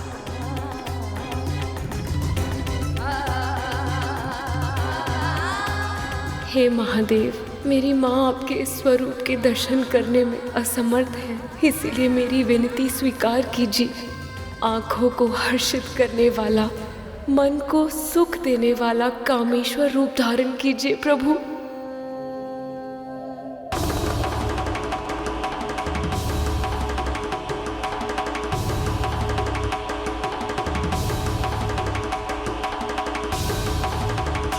अब कौन सी नई करवट ले रहा है संसार का भाग्य?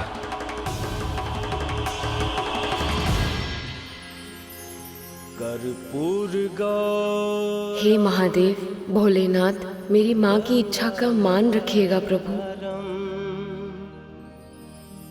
हे प्रिय, आपकी माता की इच्छा का मान ना रखकर आपका अपमान कभी नहीं होने दूंगा मैं। महादेव के उस अति मनमोहक, अति दर्शनीय मुख देखने के बाद उनका स्वागत हुआ।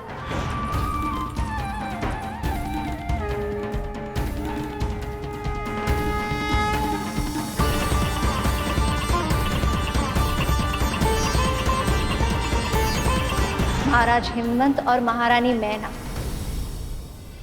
इन दोनों ने उनके चरण पखारे।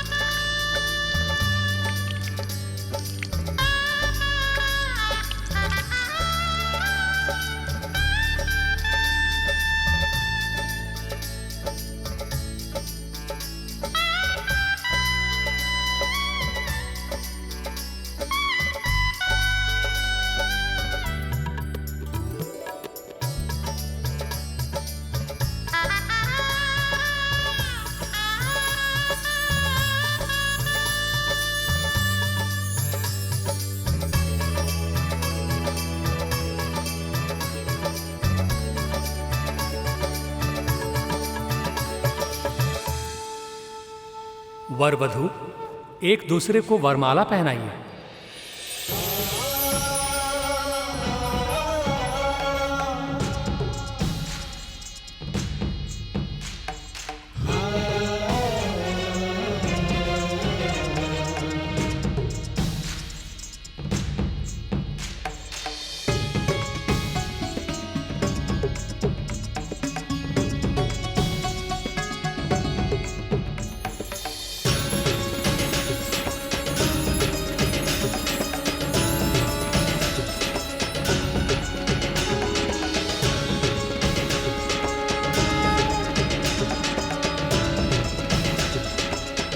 मैं हर पल इस ही क्षण की प्रतीक्षा में व्याकुल रहती थी प्रभु।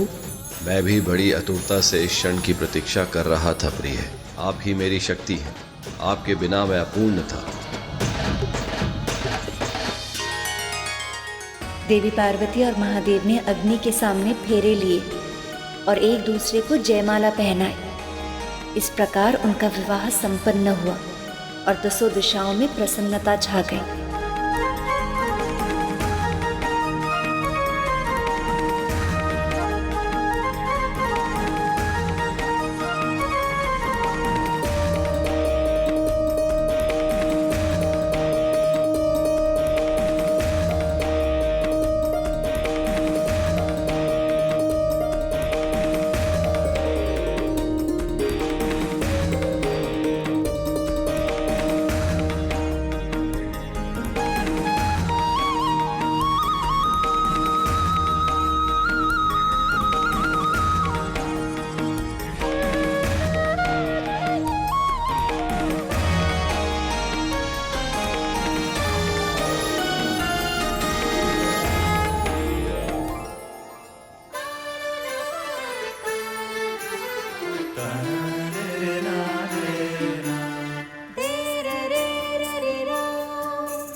मेरी माँ की इच्छाओं का मान रखकर आपने मेरी भी इच्छाओं का मान रखा। इसके लिए आपका धन्यवाद स्वामी। इसमें धन्यवाद कैसा प्रिय? ये तो मेरा कर्तव्य है। और इस तरह देवी पार्वती और महादेव ने एक दूसरे का सम्मान रखकर संसार के समक्ष एक आदर्श जीवन साथी होने का प्रमाण रखा। फेरे संपन्न हुए। अब आप दोनों अपना स्थान ग्रहण कीजिए, बैठिए।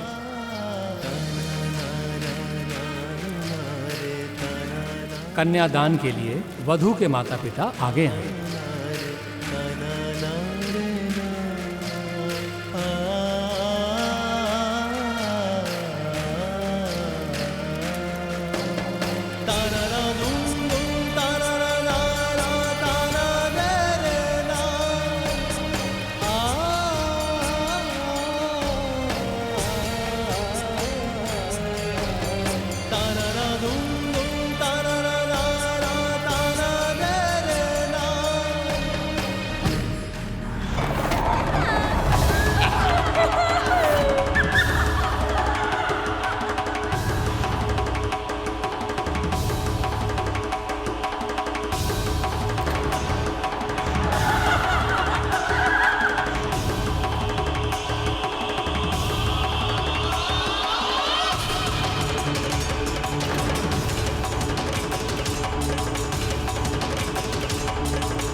ये किस चिंतन में आ गए हैं महाराज और महारानी?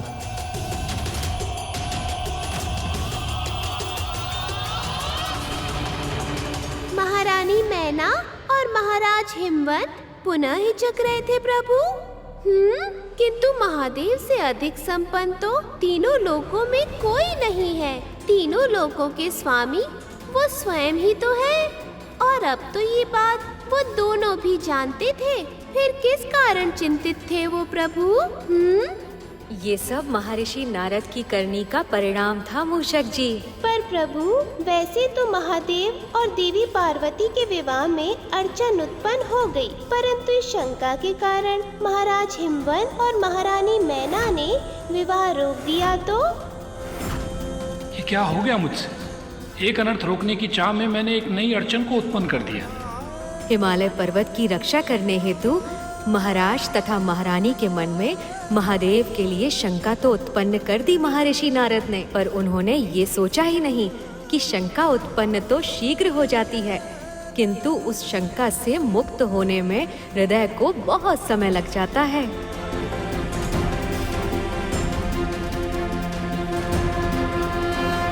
तारकासुर ऋषियों से अपनी पूजा करा करा के दिन प्रतिदिन और भी ज्यादा शक्तिशाली होता जा रहा है।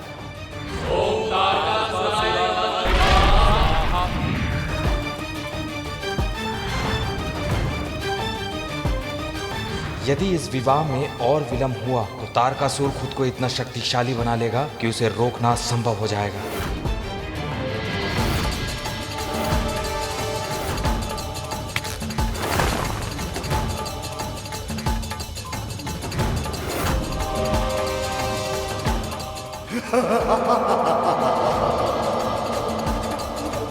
अपनी पुत्री पार्वती का हाथ शिव को सौंपने से पहले दोनों पति पत्नी के मन में शिव की पुरानी छवि उभर आई,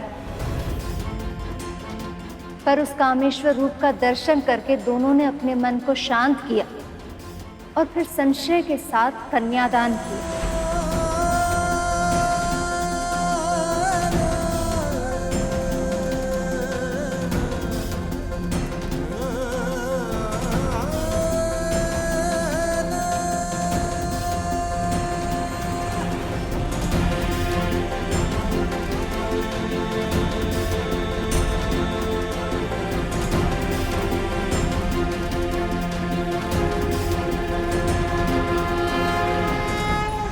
और इस तरह देवी के ब्रह्मचारिणी रूप की कथा पूरी हुई। पार्वती को तपस्या के प्रभाव से महादेव मिले और उनका विवाह हुआ। देवी ब्रह्मचारिणी की पूजा करने वाले भक्त जीवन में सुख का आनंद लेते हैं और फिर मोक्ष को प्राप्त होते हैं। इस कथा का सार यही है कि जिसका मन जीवन की कठिन परिस्थितियों में भी अपने लक्ष्य से नहीं भटकता, उसे सफलता अवश्य मिलती। ये कथा सुनकर मेरे मन में ये विश्वास जागृत हो गया है कि हमारा पुत्र भी अवश्य ही लौट आएगा, और वो भी अतिशीघ्र।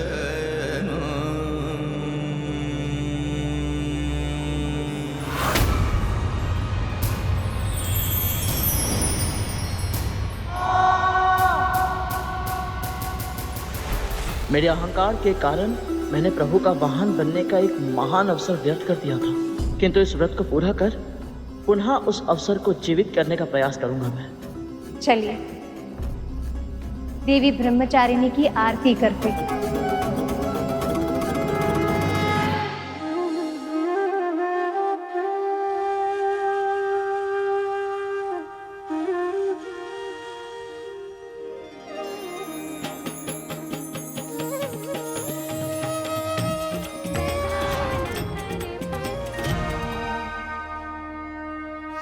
अपने संकल्प पर अडिग रहकर तुमने दूसरे दिन का व्रत भी पूरा कर लिया है।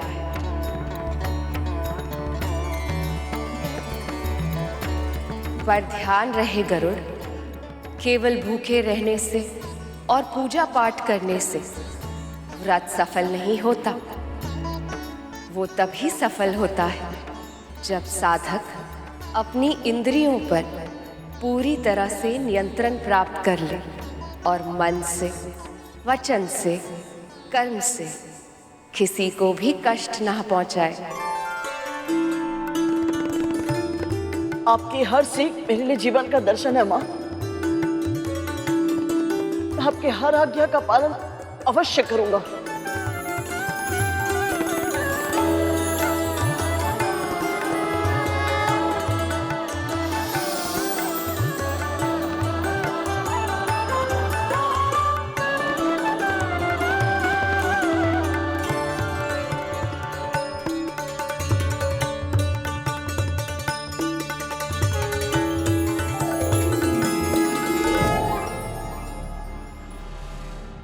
क्या हुआ श्रीमान? भाभी जी, आप दोनों क्या सोच रहे हैं?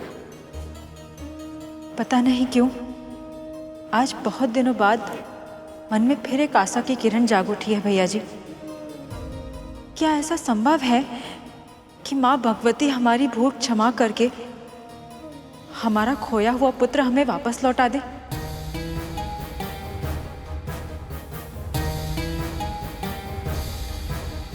पता था हमको।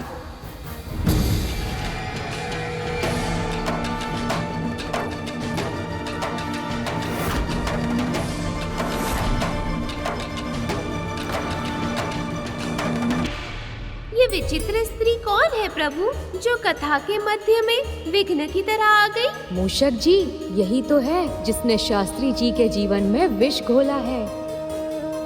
किंतु इन्हें ये ज्ञात नहीं है कि इस बार इनका सामना मेरे मामा श्री प्रभु विष्णु और मामी श्री महालक्ष्मी से हुआ है। अब क्या करेगी ये और क्या करेंगे मामा श्री, ये देखने में बहुत आनंद आएगा। दीदी आप, दीदी प्रणाम। खुश रहो। कितने बरस हो गए पर आप दोनों से भूले नहीं ना अभी तक।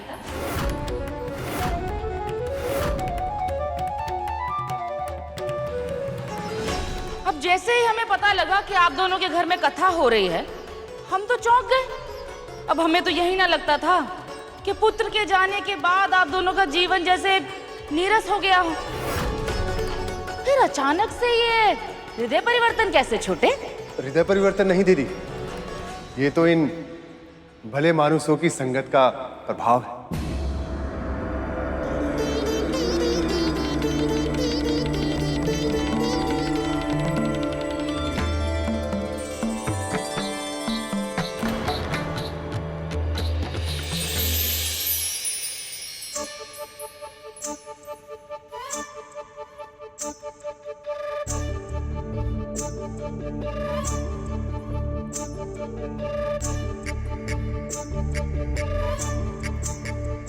अरे प्रभु, ये स्त्री तो विचित्र ही है।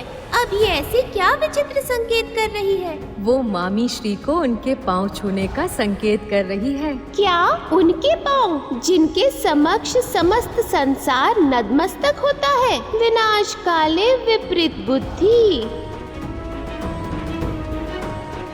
अरे शिष्टाचार नहीं है क्या? चरण छूइए बहू।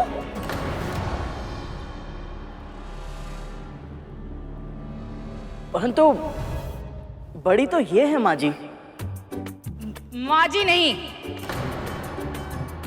बुआ जी कहिए। इनकी बड़ी बहन है आप। हाँ।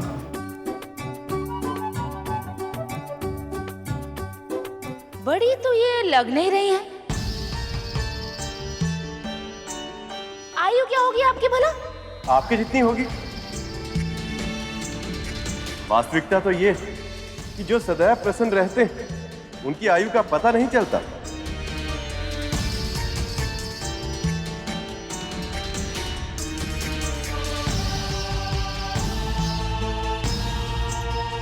वैसे आप कौन हैं? अब पहचानेंगे कैसे? परिचय तो दिए नहीं ना आप।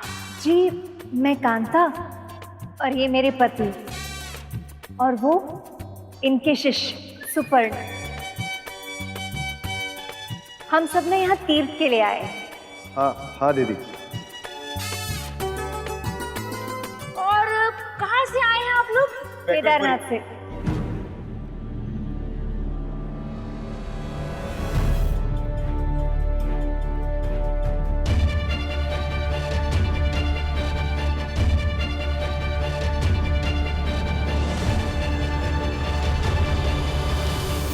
ये क्या प्रभु, माता लक्ष्मी और प्रभु विष्णु तो फंस गए। ये तो होना ही था। मामा श्री के मुख से तो वैकुंठ ही निकलेगा ना, उनका निवास स्थान जो है। हैं? मतलब दोनों पति पत्नी अलग अलग स्थानों से आए हैं, ऐसा कैसे? ओहो माँ जी, बुआ जी, ये वैकुंठपुरी में रहते हैं। अनेक तीर्थों के दर्शन करने के लिए निकले। यात्रा अमरनाथ से आरंभ हुई थी और अब बस केदारनाथ के दर्शन करके सीधे यहीं आए हैं। आपके गिरजापुर विंध्याचल के आंचल में।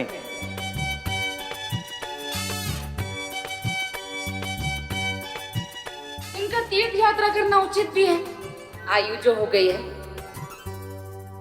किंतु आप तो युवक हैं, आप इनके साथ क्यों भटक रहे हैं? अरे विवाह कीजिए, घर गृहस्थी बसाइए। आप सही कह रही है बुआ जी, परंतु मैं अपना पूरा जीवन हरि की भक्ति में समर्पित करना चाहता हूँ।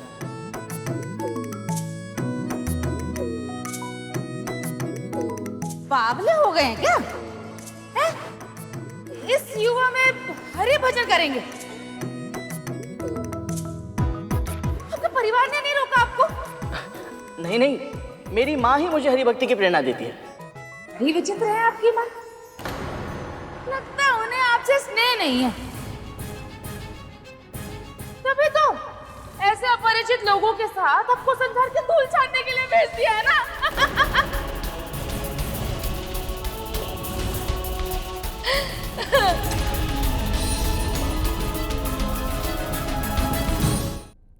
दीदी, आप भी आते ही क्या प्रश्नोत्तर में लग गई? अभी अभी घर में इतनी अच्छी कथा संपन्न हुई है। आप प्रणाम कीजिए और भोग ग्रहण कीजिए। ये बहन जी इतना अच्छा भोग बनाती हैं जैसे अमृत हो। मैं अभी भोग ले आई।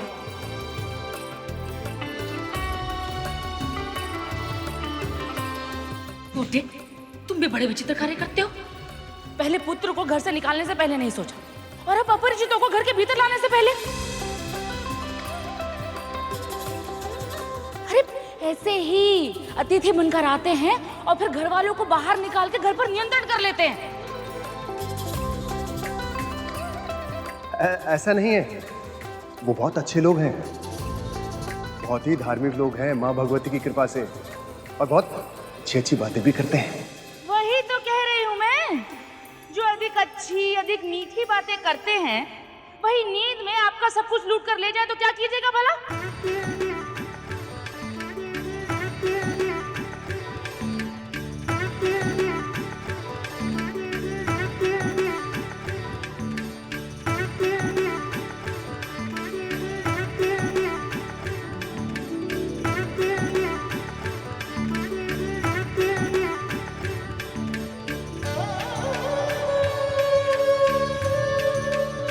भोग तो सचमुच बहुत अच्छा बनाई है ये। अब तो जब तक ये सब चले नहीं जाते हम यही रहेंगे। इनके हाथ के बने व्यंजन भी खाएंगे और दृष्टि भी रखेंगे इन पर। बहन जी, अब हम चलते हैं। आइए।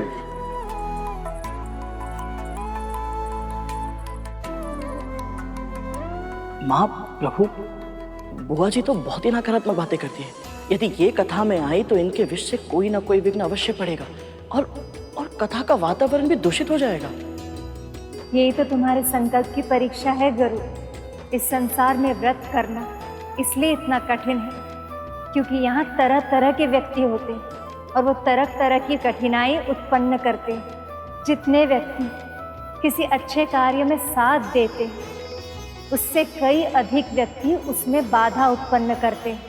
इसलिए गुरु, तुम्हें तुम्हारी संकल्प शक्ति को दृढ़ करना होगा और सारी चुनौतियों को पार करके अपनी लक्ष्य को प्राप्त करना होगा।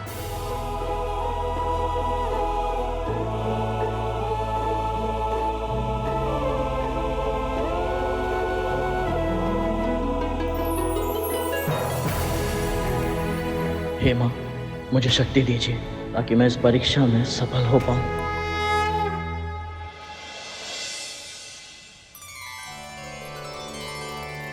जय माँ भगवती,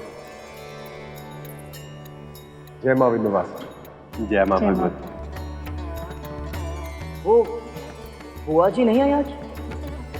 जी, वो कल की कथा के बाद तनिक थक गई थी तो आज विश्राम कर रही हैं। हम आज की कथा प्रारंभ करें माँ भगवती की कृपा से। तो अब वो नहीं आएंगी। चलो बला टली। वैसे आज प्रभु विष्णु और माता लक्ष्मी कौन सी कथा सुनाने वाले हैं प्रभु?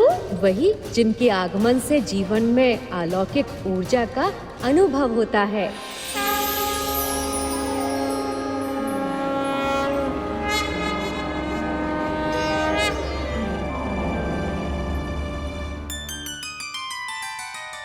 विश्राम तो हम तब करेंगे जब कोई करने दे। तो भोर से खिटपिट हो रही है और अब ये शंख की ध्वनि।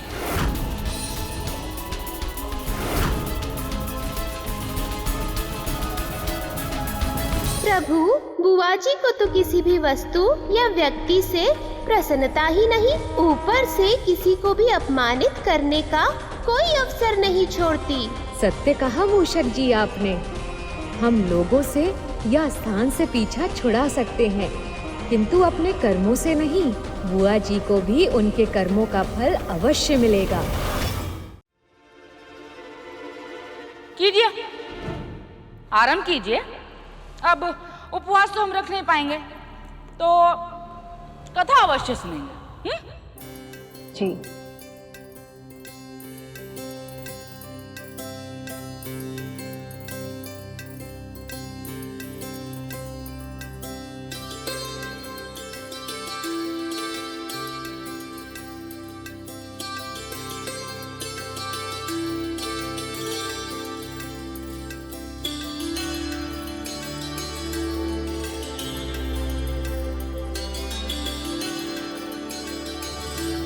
देवी का तीसरा रूप है देवी चंद्रघंटा।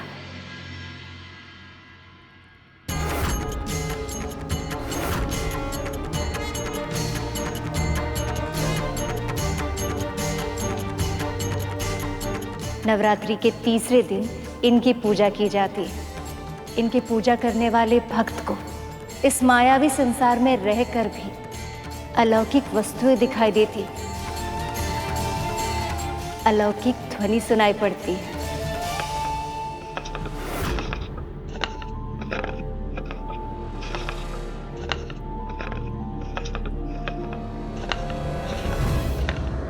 माँ, श्री माता के इस रूप की उत्पत्ति कैसे हुई थी माँ? सब प्रसन्नता से झूम रहे थे। आने वाले सुखद भविष्य की कल्पना से सब आनंदित थे। पर एक व्यक्ति ऐसा भी था जो महादेव और देवी पार्वती के इस विवाह से प्रसन्न नहीं, क्रोधित था।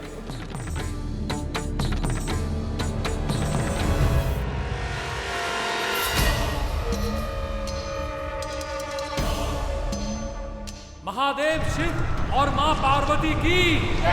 महादेव शिव और मां पार्वती की। महादेव शिव और मां पार्वती की। महादेव शिव और मां पार्वती की। महादेव शिव और मां पार्वती की। महादेव शिव और मां पार्वती की। ये कैसी ध्वनि है? ये हो क्या रहा है? असुरराज, जो कन्या शिव की तपस्या कर रही थी उसने तपस्या पूरी कर ली असुरराज, और शिव ने भी उसके साथ विवाह कर लिया। ये हमारे लिए संकट का संकेत है असुरराज। आज विवाह हो गया है, कल पुत्र भी हो सकता है। नहीं होगा, मैं होना ही नहीं दूंगा।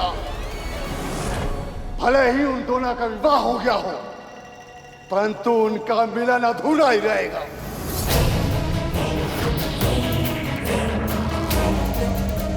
असुरों, इससे पहले कि शिव और पार्वती के गृहस्थ जीवन का आरंभ हो, हमें पार्वती के प्राण लेने होंगे। उसके आंखों की जीवन ज्योति बुझानी होगी।